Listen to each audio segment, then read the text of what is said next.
Welcome back, everyone, to another episode of College Hockey Talk. On today's podcast, I'm joined by Chicago Steel player Ryan Ufko. Ryan is a 2021 NHL Draft Prospect and is committed to play at UMass in 2022. Welcome to the podcast, Ryan, and how's everything going? Good. Thank you for having me. No problem. Thank you so much for coming on. And obviously, you currently clinched a playoff spot with the Chicago Steel. What is your team's mindset heading into the playoffs and into the final part of the regular season? Um, our mindset's pretty simple, but we play a fairly complex game.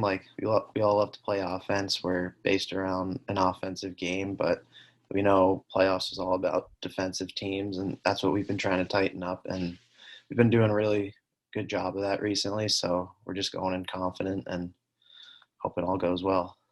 Yeah, and talk about what's it like playing in the USHL and how has that league helped your hockey development so far? Yeah, definitely. I think it was the right move on my part and my family's part for me tendering with the Steel last year. Um, I was playing 16U hockey 2 years ago, and last year I made the jump to the USHL. And I remember like the first 10 games, it's completely different. A lot older guys. It's a lot faster. It's a lot harder. You don't have as much time and space, but I got really used to it. This year, I feel like I've really built up my confidence, and I think it's really helped my development as a hockey player this year. And what was the biggest adjustment you had to make to the USHL? Um, I would say that the speed and like the strength, like you're not playing against boys anymore, you're playing against men, so I'd say the speed was probably the hardest adjustment. And what was the biggest improvement you've made to your game so far this year with the Steel?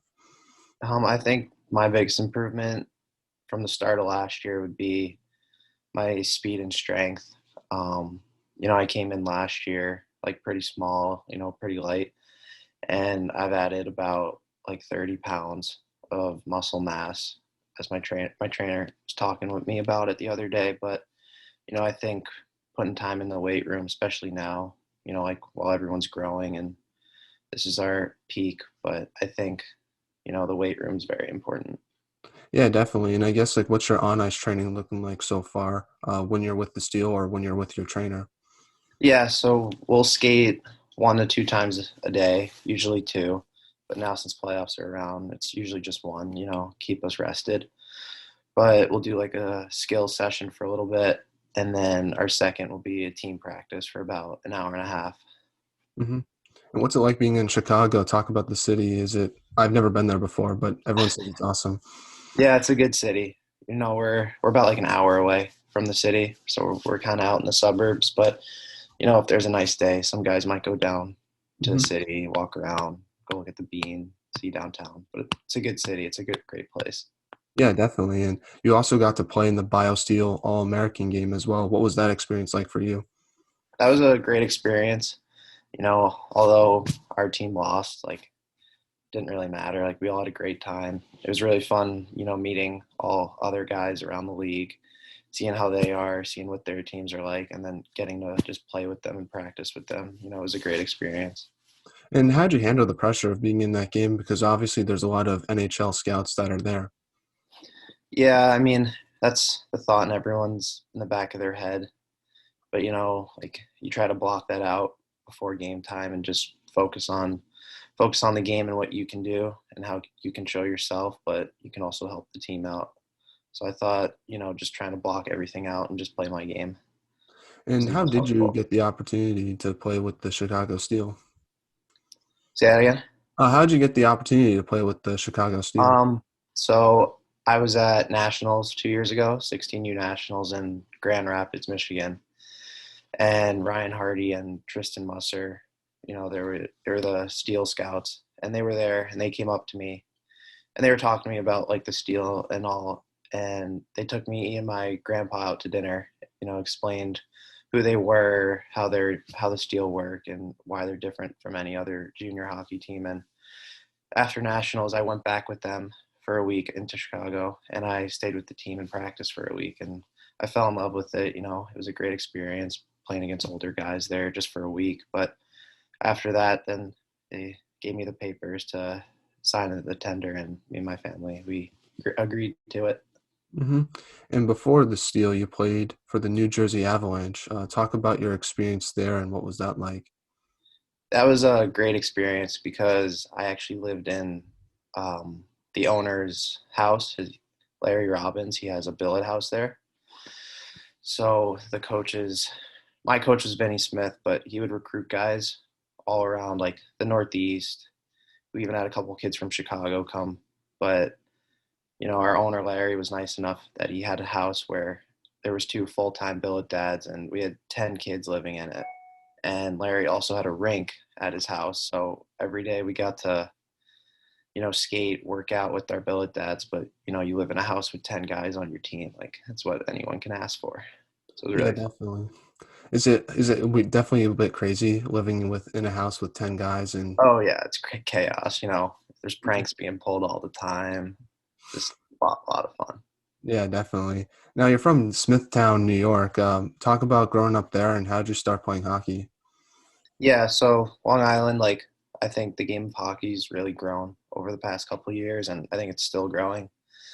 But I actually got into hockey when I was really young, like 5 years old. My neighbor actually, no one in my family played hockey, so my neighbor had a birthday party at like a public skate. So that was my first time skating, and then I just fell in love with it. So I kept asking my parents if I could skate. And then as I'd skate, I'd see like hockey clinics go on after me or before me. So then I finally asked them if I could try out hockey, and then I just took it from there. And what's the hockey scene like in Long Island? Because it seems like it's growing, especially with LIU, the new Division I hockey team there, and with the Islanders having so much success recently. Yeah, definitely. But I'd say, a lot of younger guys, a lot of young kids are starting to want to pick it up more and even play for their high schools. Like high school hockey's not big at all on Long Island, but it's starting to grow. And then there's more teams being created, just like LIU, and I think that'll be a big drawing point for kids to try to play Division I college hockey. Now, who was your favorite player growing up? So my dad is from Pittsburgh, so I'm a Penguins fan. So obviously love Sidney Crosby. I think he's amazing and just everything he does. So always looked up to him. Nice. What was your thoughts on the attempted Michigan goal he tried to score a few months ago? Yeah, I remember seeing that. I mean, he's always creating new things. He didn't even use his forehand; he used the backhand of his stick. So just the way he thinks the game, it's different than everyone else. So that's what I try to take away from him. Definitely, especially with Malkin being hurt this year, he's really elevated up his game to a whole new level, which is crazy to think about. And if he scored that Michigan goal, I think that would have broke the internet, in my opinion. Yeah, definitely. Now, have you been watching any college hockey this year? Yeah, I watched a good amount of college hockey. I mainly watched the NCAA tournament, especially. I watched every game UMass played in. Hmm. But I thought it was really interesting. It was really cool. But, with UMass winning the national championship, it's even cooler. Yeah, definitely. What were your thoughts on UMass winning it all this year? And does that make you even more excited to go there in 2 years? Yeah, definitely. I might be even going in next year, but, seeing them win a national championship, like, it's crazy thinking that I could potentially be there and be part of that. And then the way that they turned their program around from, I'd say, like 5, 6 years ago, like, they got a whole new coaching staff and then they just recruited new kids. But they really turned their program around, and it's on successful right now. And I think I can't wait to be a part of it. Yeah, one thing I noticed about UMass was how great their defensemen are, especially with Zach Jones and Matthew Kessel. Or do you look at those two players and try to develop your game in a similar way as they did? Yeah, watching their games, I watched those two a lot. I also watched Mark Delgaizo. He just recently signed too. But their whole decor is special. They're all connected together, and they all play similar but different at the same time. Like they're all so active in the ozone, but they're all different patterns, all different routes. But I enjoy watching them, and like I said, I just can't wait to be a part of that. Yeah, definitely, especially with Kale McCarr being there and Mario Ferraro as well. Yeah. Now, what's the communication like between you and UMass during a USHL season, especially with UMass being very busy with the national tournament run? Yeah, so normally like last year, their assistant coaches would come out. I'd say probably a couple weekends every other month, and they'd be out recruiting, watching games, but they talk to me a lot. And now this year, like we're texting each other back and forth all the time. I was congratulating them. Like we talk a lot, but the communication's really good, and I feel like that's a key part, of knowing where you're going to go next. Now, what was your recruitment process like, and why did you choose to go to UMass? So I committed there 2.5 years ago, I'd say. So when I was playing with the New Jersey Avalanche, but I wanted to go like Hockey East, like Northeast region, since I'm from Long Island. Like that's where everyone grows up wanting to go. But I visited some other schools in Hockey East, and I liked them and all. But when I got to UMass, like the campus is amazing, so I fell in love with that. But I think the coaching staff is really what I fell in love with. Like it was a 50-50. Like I wanted to go there, but they also wanted me to go there. Some other places I didn't feel like the coaches wanted me to go there, weren't as invested in me. But so I really just fell in love with the coaches. Like they're willing for me to go there, and then how they focus on development. I think that's really important. Yeah, and talk about getting to meet Greg Carvel, and what do you hope to? Are you excited to play under him soon? Yeah, I'm super excited to play under him soon. You see all the things he's done, especially the past 3 years, but he's a really nice guy. Seems like he definitely knows what he's doing, but yeah, I can't wait to play for him and be coached by him. Now, you said you committed to UMass 2 years ago. That was before they made that historic run to the Frozen Four for the first time. I guess like what made you want to go to that school, knowing, but did you like see their success going to happen before you committed? Like you just knew that UMass is going to have the success they have now, because but obviously before that people didn't really realize it. Yeah, I knew they had. That was the year they had Cal McCarr and Mario Ferraro, so I knew their D. Their D were good, and that their coaches, pride in the defensemen being active and all, and that's the game I like to play. And then yeah, the same year they went down to the Frozen Four, went to the finals, but after that, I knew it was the right school. I knew I made the right choice.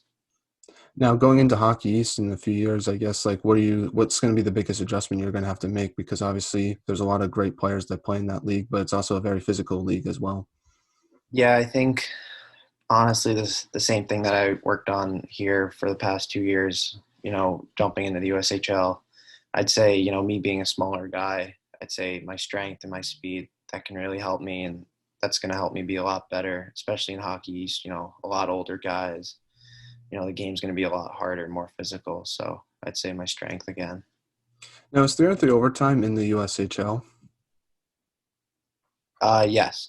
So, yeah, what's that been like for yourself? I'm just curious, especially having more space on the ice and being a defenseman to create more offensive opportunities for your teammates. I'm assuming you like the new rule. Yeah, I love 3-on-3 overtime. Like, I think it's really fun, especially for our team. We have a lot of skilled guys, a lot of smart hockey players. So when we have the puck, like we know what the other person's going to do. We try to read off each other, but it's really fun. It's like free flowing hockey. It's up and back and forth down the ice. But yeah, it's really fun. Now, in 3-on-3 overtime, talking to other players, they were saying how you have to be a little more defensively minded in those situations because if you make one little defensive mistake, it can cause an odd man rush. Is that something you have noticed being part of those 3-on-3 overtime situations? Yeah, yeah, I've definitely noticed that.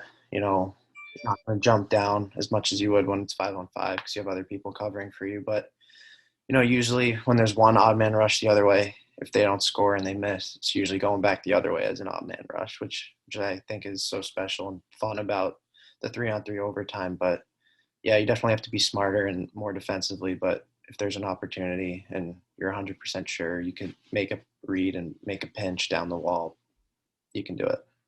And what's the key for maintaining puck possession during those 3-on-3 overtime situations? Because everyone I've talked to says that's the main part of 3-on-3 is to keep puck possession because it doesn't allow the other team to create line changes and get new fresh legs. Yeah, definitely puck possession is probably key. I mean, when it's 5-on-5 and normal, you don't see many guys skate out of the offensive zone just to bring it back. But 3-on-3, there's so much more ice, so you have so much more room to use. So that's why you see a lot of people, if they're trying to make a line change, they'll just skate out back to their own end, let their team change, and then they'll give it to their new teammates as they can change, and then they'll go back down the ice. Now, obviously, this year in the USHL, because of the pandemic, there's a lot of protocols that your team has to follow. How have you adjusted to that? Yeah, at the start, I'd say it was a lot harder for everyone, because it's out of the normal. It's not what we're used to, but like now it feels like it's routine. But, you know, the main thing we have to do is just wear masks all the time. We can't really hang out as much outside of the rink, but like we had a ping pong table, so that's why most guys were devastated at the start of the year. We couldn't play ping pong together, but we've all gotten used to it. We know why we have to do it. We know the reasoning if we do it, what could happen, going into playoffs. But, we've got a great group. They're all respectful of it, and it's been really good so far. Yeah, and do you feel fortunate enough to play this year? Because obviously in Canada, some of their junior leagues aren't even playing. Yeah, our coaches say that all the time. Like we got to be grateful and lucky enough that we're playing hockey every day. We get to practice every day, which is entirely true. I mean, the OHL, they haven't skated in over a year, so we're really fortunate that we got to have a season this year. Now, I want to ask you about some of the teammates you've got to play with. One of those teammates is Owen Power. He's obviously one of the top prospects in this year's NHL draft. What was he like as a teammate and as a person off the ice as well? Yeah, he was a great teammate. I played a lot with him last year. He'd always try to help me out, give me like small pointers, to give me advantages and stuff. He's a very smart hockey player, and he's massive. He's 6'6", but he can skate like anyone else, And I think that's his best asset. But he's a great guy off the ice too. Pretty funny, pretty loose. Mhm. But yeah, I enjoyed hanging out with him, and I especially enjoyed playing with him. You also got to play with Jimmy Dowd, who's a good friend of the podcast. What was he like off the ice, and what was he like as a teammate? Yeah, Jimmy was a good leader. He was always nice to everyone and always try to joke around with everyone, help everybody out. Off the ice, he was pretty funny. He's a funny guy. But yeah, I mean, he's really funny. He's a good Mhm. guy. And the last teammate I want to ask you about is Mackie Samoskevich. What's it like playing with him, and just talk about the offensive abilities he brings to your team every night? Yeah, I mean, he's amazing to watch in every game. I mean, even in practices, like we all watch him and just at what he does in games, like it's something new every time. Like we watch him all the time in practices and we're like, all right, he can do all this. But then in a game, he'll pull something new out and we're like, he never stops. He's always the last guy on the ice. He's always trying to get better, work on his shot. And then off the ice, he's always in the weight room, always going to be the last guy. He's always asking to do video, but he's a good kid. He's also very funny, but I think his work ethic is out of this world. Now, you're also a prospect in this year's NHL draft. What's the process been like communicating with teams, especially during this time period because you can't really have face-to-face meetings? Yeah, it's been really interesting. It's a lot of like questionnaires, about family and who you are as a person, but it's also a lot of Zooms, just like we're doing now. But it's been fun. It's been interesting, but you try to just block that out as much as you can and focus on the season and just focus on your game. Yeah, how do you try to focus on your season with this deal with so much pressure of being a prospect in this year's draft and having to focus on that as well? Yeah, I'd say, similar to like the BioSteel game, like you think about it sometimes when you're away from the rink and just sitting in your room or you're at home, but right before game time, you just think about what you have to do, who you're playing, and you just focus on the game of hockey and what you have to do. Now, do you know when draft night's going to be and where it's going to be? Because I know the NFL, they're having their draft in Cleveland. Is the NHL just going to do what they did last year and have it all virtually? I think it is going to be all virtually.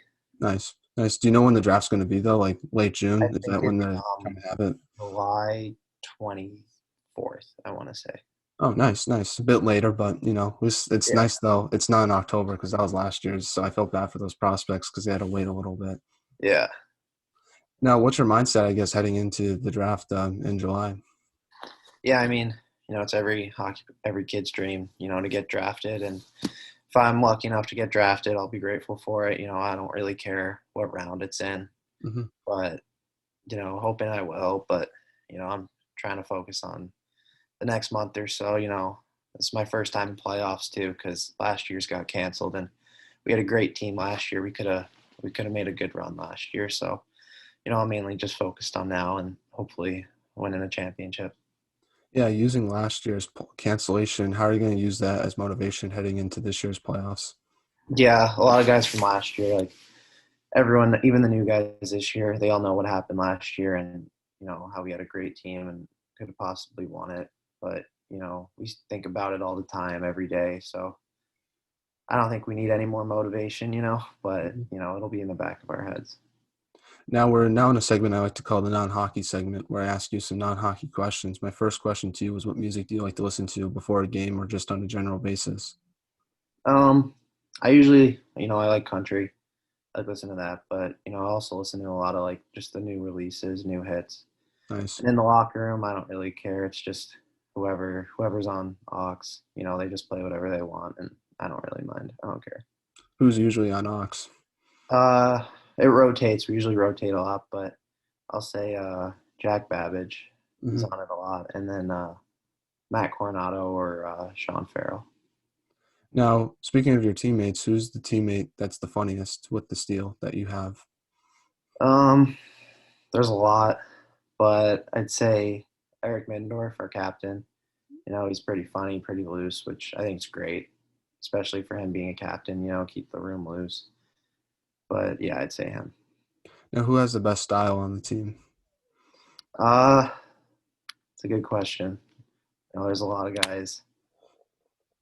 Uh, yeah, I'd say Simon Lakozy, our goalie. He's from Slovakia, so it's something different. Hmm. Dresses differently than what we're used to seeing, but he has good style.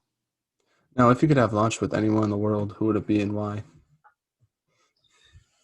Um, I'd have lunch with probably Sidney Crosby, just because I've looked up to him so much my whole life. Hockey's like the biggest part of my life, so I'd want to sit down and have a conversation with him. What would you ask him? Um, I probably asked him a lot of hockey related questions, just how get to know how his brain works, how he sees the game. That way I could use the same thing and try to look at the game differently. But, I'd also ask him what he did off the ice to get him to where he is now. Now, what's academics been like for yourself being in high school during the pandemic? I'm curious about that. So it's actually not too different because, like I said, I moved away from home 2 years ago to live at the North New Jersey Avalanche house. So when you live there, you have to do online school. So I've been doing this is my third year of online because I also did it last year since I was here with the Steel. But it's not too different. I kind of like it more just because I get to go on my own pace. I don't have to like wait for others to catch up, or if they get behind, just stop and wait. It allows me to finish earlier, so I Yeah, don't mind it. I don't think it's too bad. that you must be lucky because you got years ahead of it. You got advantage over everyone with the Yeah, online school. yeah, I did. That's awesome. Now back to some final hockey questions.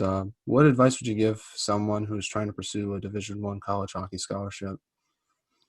The advice I give them would just, obviously like work hard all the time and try to like get stronger and faster in the weight room. But I think the most valuable information would be like watching video, watching watching even NHL games and just following like one guy on the ice and see what he does and try to think, why did he do this, and not make another play. I feel like thinking the game really helps a lot of people, and we do a lot of video at the Steel, and I feel like that's why it separates us from some other programs. Do you have any shout outs you'd like to give to any of your teammates, friends, or family members? Um, I just thank my parents. I'd say, I mean, they've done everything for me, especially my grandpa. Say hi to my brother Justin. Awesome. Well, thank you so much for coming on the podcast, Ryan. I really appreciate it. It says on Elite Prospects you're going to be playing for UMass in 2022. However, is that going to change because of some of the signings? It might change. I've been talking to the coaches a little bit. They haven't said anything too much. Hmm. Just coming after the national championship win, but I'll expect to hear something soon. But you know, there's a chance I might come back here next year, but there's also a chance I might go in next year. So I don't know yet. Awesome. Well, we'll wait and see for that news. But thank you so much for coming on the podcast. I really appreciate it. All the best for the rest of your season with the USHL. I look forward to watching you play. You're such a great player to watch, and I can't wait to watch you play for UMass in the near future. Thank you for having me. I really appreciate it. No problem. Now, just one question